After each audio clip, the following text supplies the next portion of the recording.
Labvakar! Labvakar visiem!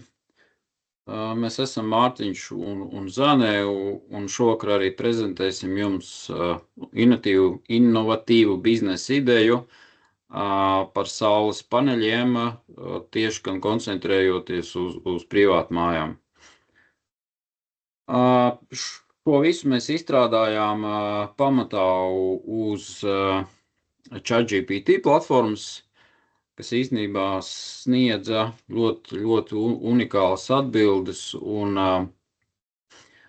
tādu skaidrojumu vispār par šādu biznesa ideju, par plusiem, pa mīnusiem, pa priekšrocībām un pa biznesa ideju kā tādu.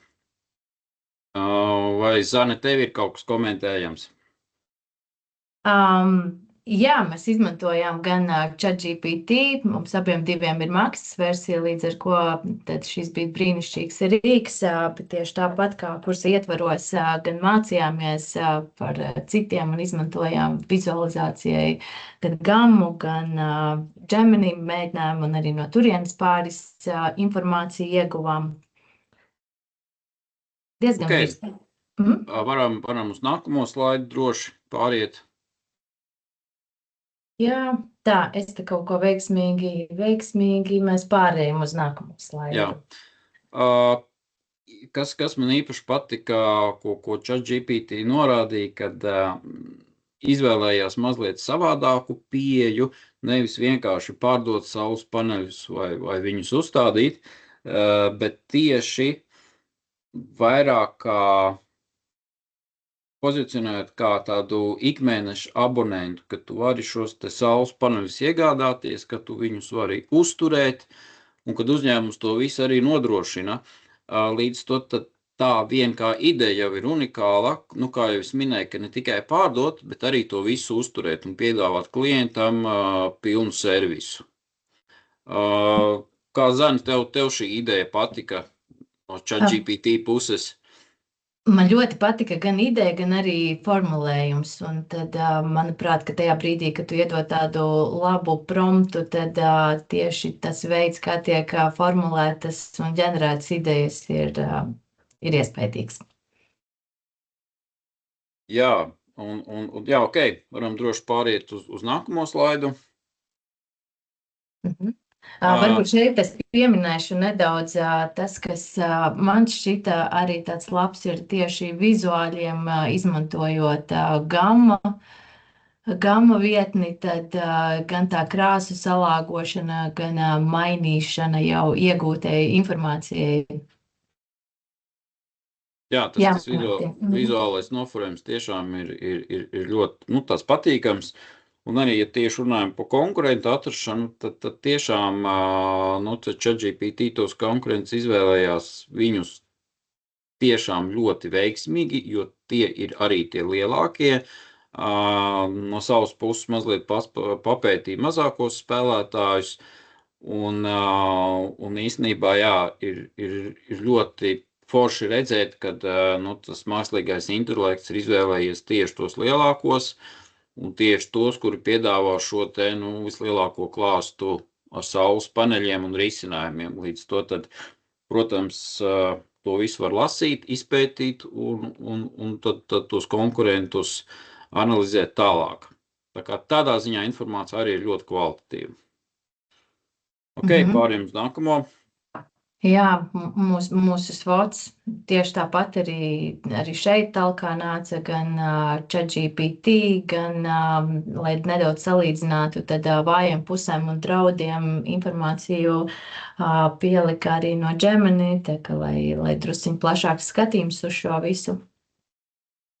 Jā, it īpaši, kas likās unikāli, kad ļoti sīks malk aprakstīts visus 4 punkti.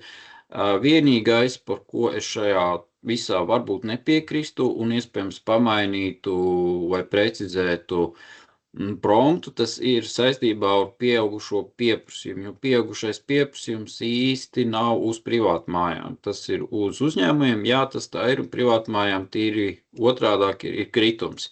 Līdz to tad šeit es vēl piestrādātu un tad ap promptu precizētu varbūt tieši par šo te pieaugušo pieprasījumu. Tieši tāpat arī Gamma vizualizācijā, protams, varēja uzreiz iedot visus ikonus, gan pievienots emoji, bet īsnībā diezgan apzināti atstājām arī ciparus, lai redzētu to dažādību, bet kas ir brīnišķīgi, gan lietotnes opcijās ir iespēja pašam pielāgot un mainīt īstenībā absolūti visu, kas ir ar vizuāļiem saistīts, un, protams, arī palīdzot teksta ziņā, kas gan mums jāsaka, ka mums abiem diviem ir bezmaksas Gamma versija, līdz ar ko tās iespējas ierobežotas, un tas arī bija iemesls, kāpēc vēl palika cipariņi, jo mūsu bezmaksas opcijas bija beigušās. Mārtiņ? Jā, par biznesa idejas risku diezgan no savas puses nevarēšu kvalitatīvi nokomentēt, jo šī sadaļa, kas saistība ar biznesu, man varbūt būs mazliet sveša, jo tehniskā man tomēr ir tuvākā, līdz to varbūt šeit, Zana varētu komentēt, cik šīs atbildes bija, teiksim, interesantas, pareizas, nepareizas. Šī noteikti arī nav mana sfēra, bet tā kā mēs bijām ielikuši šo jautājumu arī vairākos rīkos un paņēmuši labāko, ko tas ģenerēja, tad mēs palikām uzticami ChatGPT mūsu maksas versijai, un es gribēšu ticēt, ka tas tā arī ir, bet ja mēs to darītu priekš reālas dzīves, tad noteikti piestrādātu vēl vairāk. Tad tas būtu vēl jāpārbauda ar vairāk citiem promptiem, es pieņemu, jā. Ok, varam uz nākamo. Jā, par sociālo mēdīju ierakstu. Promptā biju norādījis, ka mēs šo sociālo, mēdīju virzienu gribētu vienkāršu, saprotamu cilvēkiem, kur varbūt neiedziļinās tehniskās lietās, līdz to viņu virzīt uz šādu ļoti vienkāršu, saprotamu skaidrojumu. Ko ChatGPT tad arī izdarīja, principā. Jā, un papildinot promptu ar to, ka mēs vēlamies arī emoji iekļaut, arī tas tika, ļoti veiksmīgi apstrādāts. Labi, varam pāriet uz nākamo. Es gribu teikt, ka reklāmas ieraksts ļoti līdzīgi tā kā sociālo mēdīju ieraksts un nedaudz pielāgojot promptu. Jā, arī koncentrējoties uz tādu vienkāršu skaidrojumu, neko sarežģītu. Nākamais. Jā, es labais slēpjas vienkāršībā. Jā. Jā, par bilžu tapšanu tad ļoti noderīgi bija tā informācija, kas bija apmācībās, kurās bija jānorāda gan konkrētas vēlmes veidojot promptu. Prāt, ka lieliski ChatGPT palīdzēja šo izveidot. Jā, no savas puses īstenībā es gribētu pamēģināt, kad es pats uztaisu šo te fotogrāfiju, mājas jumtam vai pašai sistēmai, un tad varbūt arī palūdzu ChatGPT viņu uzlabot. Diemžēl to nesnāca izdarīt, bet turpmāk es domāju, ka es varētu šādu metodi izmantot. Jā, es varbūt pievienošos, ka tiešām tā strādājas, gan esmu to saules paneļiem izveidojusi, bet mācību ietvaros uz citām bildēm, paspēlējoties ar cilvēku bildēm. Gana veiksmīgi tas notiek ne pirmo reizi, bet vairākām piegājieniem. Ok, ņemšu vērā. Jā, jā, un kā jau iepriekšējos 2 slaidos minēju, tad tas mēģis bija to visu vienkāršot, klientam to pasniegt ļoti vienkārši un saprotami. Līdz to tad, gan lietotne, domāju, precizējuši mājaslapā, tika arī ļoti interesanti veidot, jo tad, kad raksta promptu un kad tu norādi, kad potenciālais klients ir vienkārši mājsaimniecība, tad tā mājaslapa tiek ļoti unikāli pārveidota un viņa tiešām tā informācija tur ir tāda, kas interesē mājsaimniecībām. Un pamēģināja arī, protams, ierakstīt, kad vairāk ir ražošanām, un tā mājaslapa arī tika pilnībā pārveidot un koncentrējoties vairāk uz tādiem tehniskiem risinājumiem.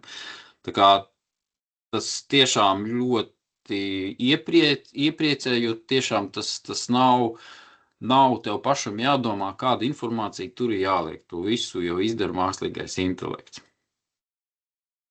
Pilnīgi piekrītu par šīm neierobežotajām iespējām, un jāatzīst, ka Mārtiņa versija ir daudz labāka. Es mēģināju Notebook.lm, kas arī bija labs rīks izveidot mājaslapu, bet šis vizuāli bija pievilcīgāks, un es pieļauju, ka tāpēc, ka Mārtiņa prompts bija precīzāks. Ok, tas mūsu noslēgums. Jā, darba. Ok. Es gribēju to pašu pieminēt, ka Gamma mums atļauj vēl vienu 10. slaidu pievienot, bet tas arī ir fināli noslēdzošais skaits, tātad tas, ko varējām izgūt no bezmaksas versijas. Jā, pat to pašu darba procesu, protams, šeit viņš ir norādīts ļoti vienkārši, un varbūt tā informācija nav pilnība, bet tad, kad jau katrā tajā darba procesā vai tajā 1., 2., ceturksnī sāk iedzināties un jau sīkāks prompts veidot, gribētu teikt tāds apakšprompts, tad tā informācija tiešām ir ļoti kvalitatīva manā skatījumā. Pilnīgi piekrītu, mums ir lielas iespējas, ko mēs varam paņemt, mums tikai ir jāiemācas to izdarīt kvalitatīvi, lai mums tas noder. Tā kā teiksim paldies. Jā, paldies. Es saprotu, šis pēdējais slaids ir, jā? Jā, šis ir tas, kur mūs ierobežo 10 slaidi. Tāds neliels rezumē. Jā, kad tomēr tās iespējas ir fantastiskas, un tā domāšana ir tomēr mazliet jāpārveido un jāsāk izmantot šīs te iespējas. Jā, okay. Paldies, Mārtiņ, paldies pārējiem. Paldies. Strādāt kopā. Paldies.